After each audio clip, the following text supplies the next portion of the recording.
Essays on Libraries by Oliver Sacks. Before reading, answer the following questions. A.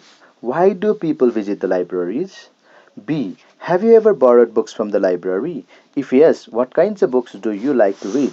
Oliver Sacks was born in 1933 in London and was educated at the Queen's College, Oxford.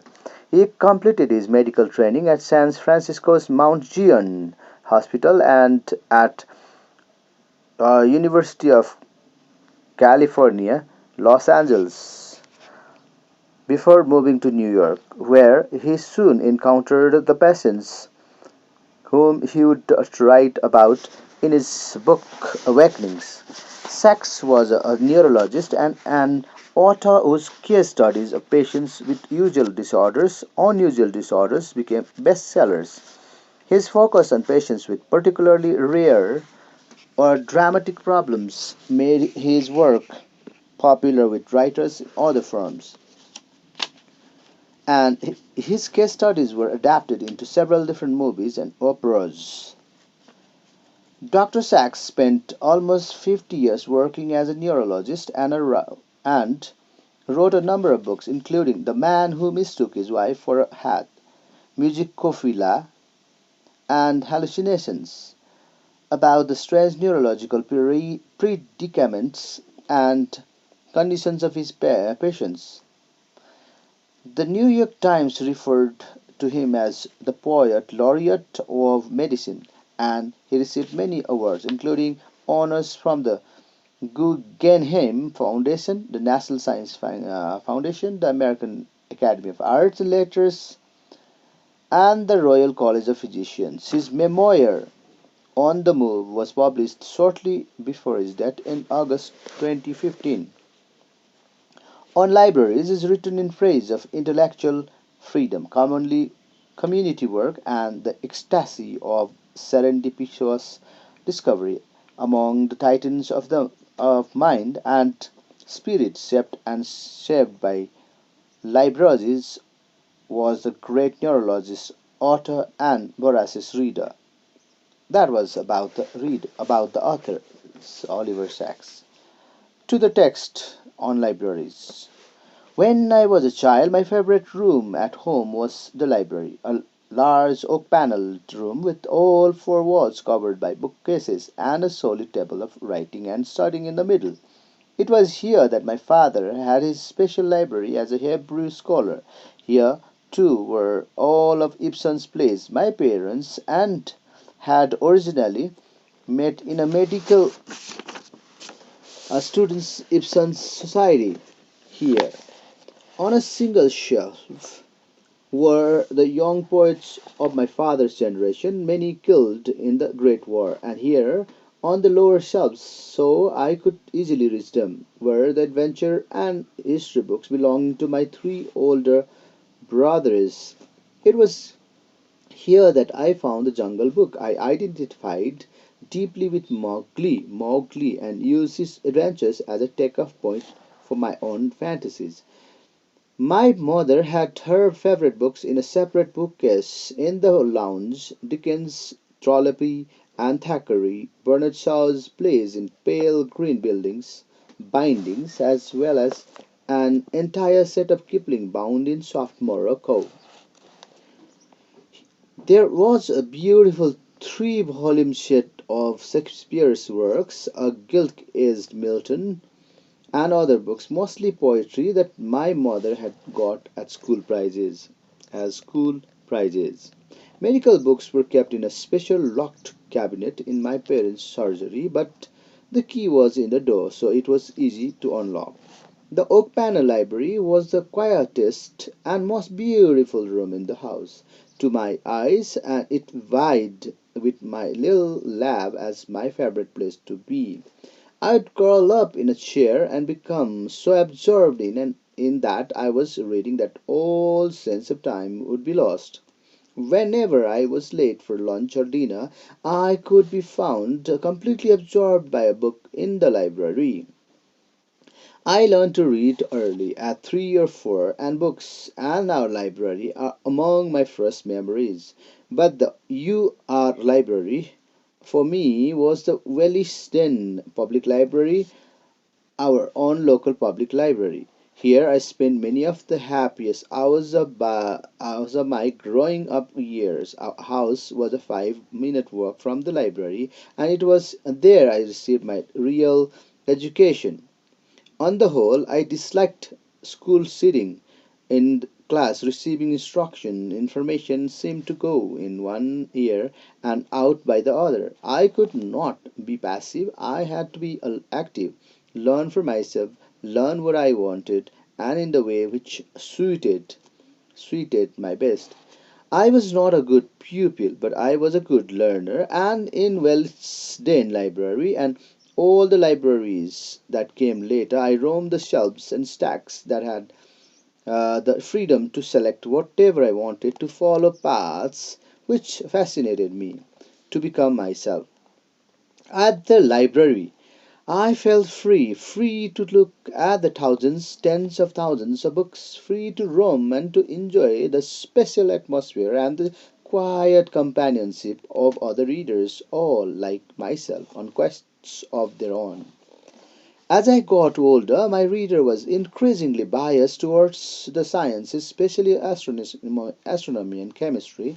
St. Paul's School, where I went when I was 12, had an excellent general library, the Walker's Library, which was particularly heavy in history and politics, but it could not provide all of the science, especially chemistry books I now hungered for. But with a special testimonial from one of the school masters, I was able to get a ticket to the library of the Science Museum, and there I devoured the many volumes of Miller's comprehensive treatise on inorganic and theoretical chemistry, and the even longer Merlin's Handbook of Inorganic Chemistry. When I went to university, I had access to Oxford's two great university libraries, the Radcliffe Science Library and Bodleian, a wonderful general library that could trace itself back to 1602. It was in the Boldane that I stumbled upon now obscure and forgotten works of Theodore Hook, a man greatly admired in the early 19th century for his wit and his genius for theatrical and musical improvisation. He was said to have composed more than 500 operas on the spot. I became so fascinated by Hook that I decided to write a sort of biography or case history of him. No other library, apart from the British Museum Library, could have provided the materials I needed, and the tranquil atmosphere of the Bodleian was a perfect one in which to write. But the library I most loved at Oxford was our own library at the Queen's College. The magnificent library building itself had been designed by Christopher Wren, and beneath this, in an underground maze of heating pipes and shelves, were the vast subterranean holdings of the library. To hold ancient books in incunabula in my own hands was a new experience for me. I particularly adored Gesner's Historia Animalium in 1551, richly illustrated with Durer's drawing of a rhinoceros and Agassiz's four-volume work on fossil fishes. It was there, too, that I had all of Darwin's works in their original edition, and it was in the stacks that I found and fell in love with all the works of Sir Thomas Browne, his Religio Medici, his Hydrotaphia, and the Garden of Cyprus, the Quincuncial Lozenge. How absurd some of these were, but how magnificent the language! And of Brownie's classical magniloquence became too much at times. One could switch to the lapidary cut and thrust of Swift, all of whose works, of course, were there in their original edition. While I had grown up on the 19th century works that my parents favored, it was the catacombs of the Queen's Library that introduced me to 17th and 18th century library literature.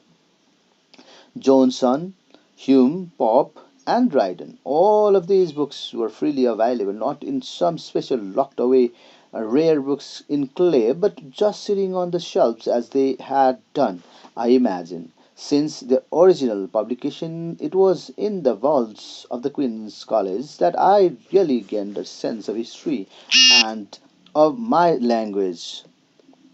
own language. I first came to New York City in 1965, and at that time I had a horrid, poky little apartment in which there were almost no surfaces to read or write on. I was just able, holding an elbow awkwardly aloft, to write some of my grain on the top of the refrigerator. I longed for spaciousness. Fortunately, the library at the Albert Einstein College of Medicine, where I worked, had this in abundance. I would sit at a large table to read or write for a while, and then wander around the shelves and stacks. I never knew what my eyes might light upon, but I would sometimes discover unexpected treasures, lucky finds, and bring these back to my seat. Though the library was quiet, whispered conversations might start at the stack. Two of you, perhaps, were searching for the same old book, the same bound volumes, A Brain from 1890. The conversations could lead to friendships. All of us in the library were reading our own books, absorbed in our own worlds, and yet there was a sense of community, even intimacy. The physicality of books, along with all with their places and their neighbors on the bookshelves, was part of this car- camaraderie, handling books, sharing them, passing them between us, even if seeing a name of previous readers and the dates they took books out. But a shift was occurring by the 1990s. I would continue to visit the library frequently, sitting at the table with a mountain of library books in front of me. But students increasingly ignored the bookshelves, accessing what they needed with their computers. Few of them went to the shelves anymore. The books, so far as they were concerned, were unnecessary, and since the majority of users were no longer using the books themselves, the college decided on ultimately to dispose of them. I had no idea that this was happening, not only in the AECOM library, but in college and public libraries all over the country. I was horrified when I visited the library a couple of months ago and found the shelves once overflowing, sparsely occupied. Over the last few years, most of the books, it seemed, have been thrown out, and remarkably little objections from anyone. I felt that a murder, a crime that I had committed, the destruction of centuries of knowledge. Seeing my distress, a librarian reassured me that everything of worth had been digitalized, but I do not use a computer, and I am deeply saddened by the loss of books, even bound periodically, periodicals, for there is something irreplaceable about a physical book. Its look, its smell, its heft.